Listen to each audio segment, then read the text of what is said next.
Hey guys, it's your boy Dope Snare. I just thought I'd make a quick video about the value of trying different things in music production in terms of like actual like equipment and software.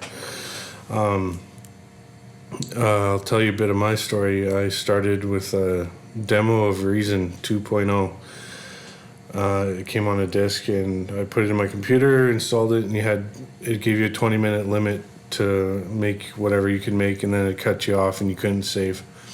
So I kind of learned how to make beats kind of quickly that way. But yeah, I eventually got a full version of Reason, and I was with Reason for a long time. But I also had tried Sonar 5, which was by Cakewalk at the time. I don't know if they're around anymore. I don't think they are.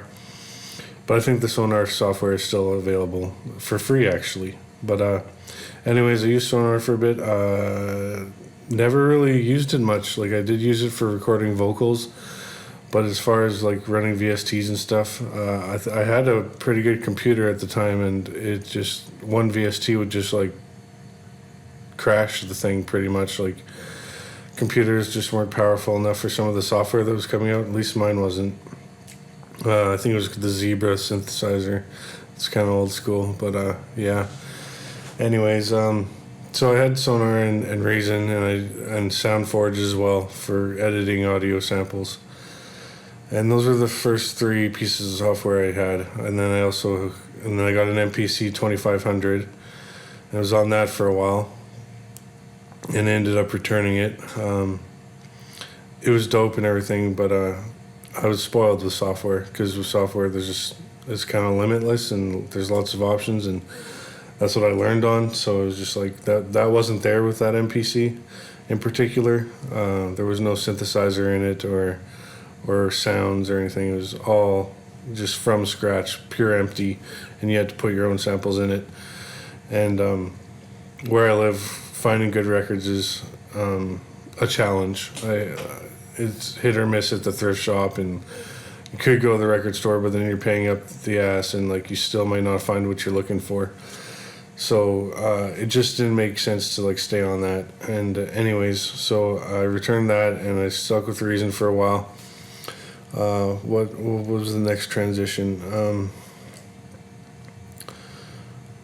I don't know. I was on Reason for a long time, and then I discovered Studio One. I think it was I bought it at version 3. And that was great for mixing and recording and mastering. I used it solely for audio. And then I got really bored of making beats in Reason because it had been like 10 years. So I bought a Machine Micro, and that was like game changer for me. It was like the best of both worlds. It was like an MPC, but it was kind of like Reason because you had software instruments and you could load up VSTs and everything. So that was like it's like still my favorite. Like, I just bought it last year, so yeah, the machine is awesome. It's a perfect hybrid workflow. It's like a drum machine, but it's also like you could load synths and compressors and EQs and everything. Very cool. And then I'm like, what about Ableton? And then excuse me. So then I got Ableton Intro, their entry level version. It was like $99 or whatever, just to test it out, right? And that was pretty sweet. I would say I would upgrade to standard if it was more stable. It just seems to crash all the time, so unfortunately I won't be using that very often. Ableton's awesome. If they could just get the stability straight, I would upgrade and rock with it. But anyway, so I tried Machine and I tried Ableton, and I found them both great, and they're way different than Reason. And anyways, present day, like fast forward 12 months or so, I upgraded my Studio One version 3 to version 4, and then like 2 months later they released version 5, and I was eligible for the upgrade.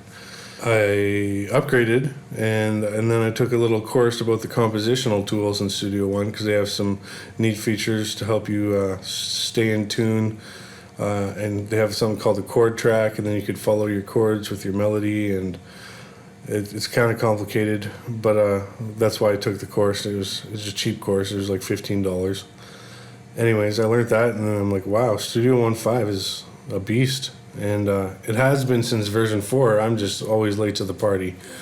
So now I use Machine in Studio 1.5, and I'm always sampling usually, but with the compositional tools in Studio 1.5, I can maybe flirt with the idea of composing more,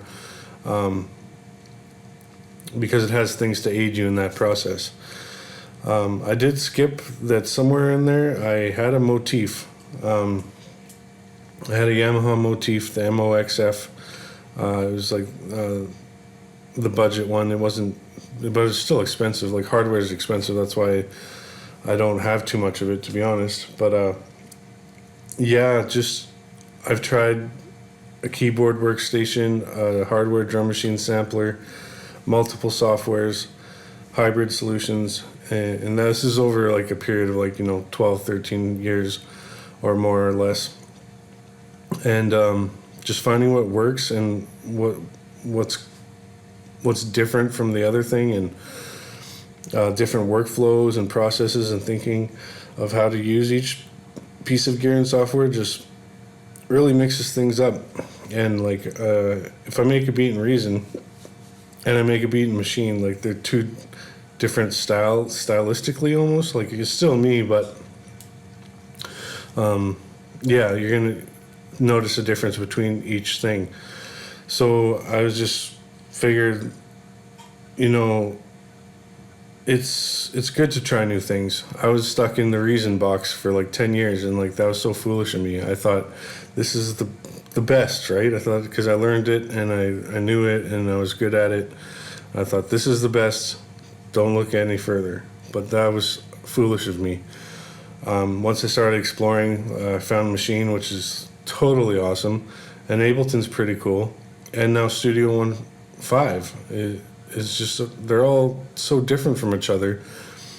I get different results from them, and it's cool to explore. So I just wanted to encourage you guys to like try different things.